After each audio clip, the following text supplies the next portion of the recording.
जापानी लोग भारतीय लोगों को अपने घर क्यों नहीं बुलाते हैं? Let's go. जापान में साल भर से ज्यादा समय से रह रहे एक भारतीय व्यक्ति ने जापान में एक अजीब बात देखी कि उसके जापानी मित्र विनम्र और मददगार थे, किंतु उसे कोई भी अपने घर नहीं बुलाता था, बल्कि एक कप चाय के लिए भी नहीं।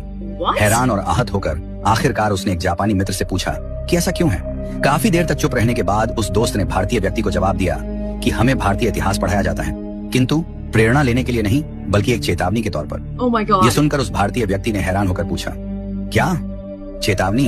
भारतीय इतिहास चेतावनी के तौर पर पढ़ाया जाता है?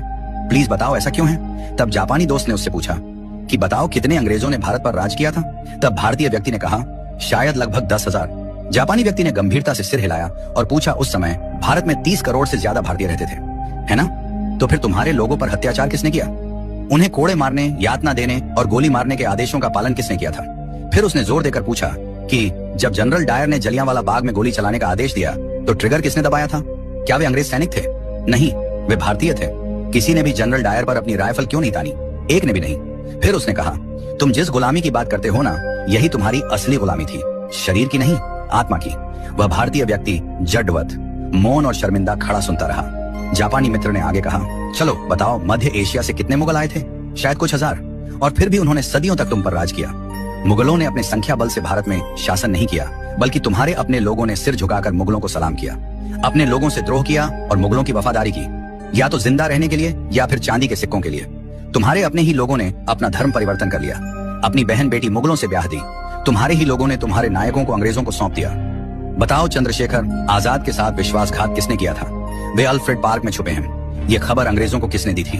भगत सिंह को, उस समय के बड़े राजनेता जो अंग्रेजों से अपनी बातें मनवा सकते थे, उनकी अनुमति के बिना फांसी पर चढ़ाना आसान था क्या? जो कि खुद को देशभक्त कहते थे। तुम भारतीयों को विदेशी दुश्मनों की जरूरत नहीं है। तुम्हारे ही लोग सत्ता, पद और निजी लाभ के लिए बार बार तुम्हें धोखा देते हैं। इसलिए हम भारतीयों से दूरी बनाकर रखते हैं। जब अंग्रेज हांगकांग और सिंगापुर आए थे तो एक भी स्थानीय व्यक्ति उनकी सेना में शामिल नहीं हुआ, लेकिन भारत में तुम सिर्फ दुश्मनों की सेना में ही शामिल नहीं हुए, बल्कि तुमने उनकी सेवा की, उनकी पूजा की, उन्हें खुश करने के लिए अपने ही लोगों को मार डाला। यही नहीं, तुम भारतीय तो आज भी नहीं बदले हो। तुमने इतिहास से कोई सबक नहीं लिया है। आज भी थोड़ी सी मुफ्त की बिजली, एक बोतल शराब, एक कंबल दे दो और तुम्हारा वोट, तुम्हारा जमीर, तुम्हारी आवाज सब बिना सोचे समझे तुम बेच देते हो। तुम्हारी वफादारी तुम्हारे देश के साथ नहीं, बल्कि तुम्हारे पेट के साथ है। तुम नारे लगाते हो, तुम विरोध प्रदर्शन करते हो, लेकिन जब देश को तुम्हारे बलिदान की जरूरत पड़ती है तब तुम कहाँ होते हो? तुम्हारी पहली वफादारी अभी भी अपने घर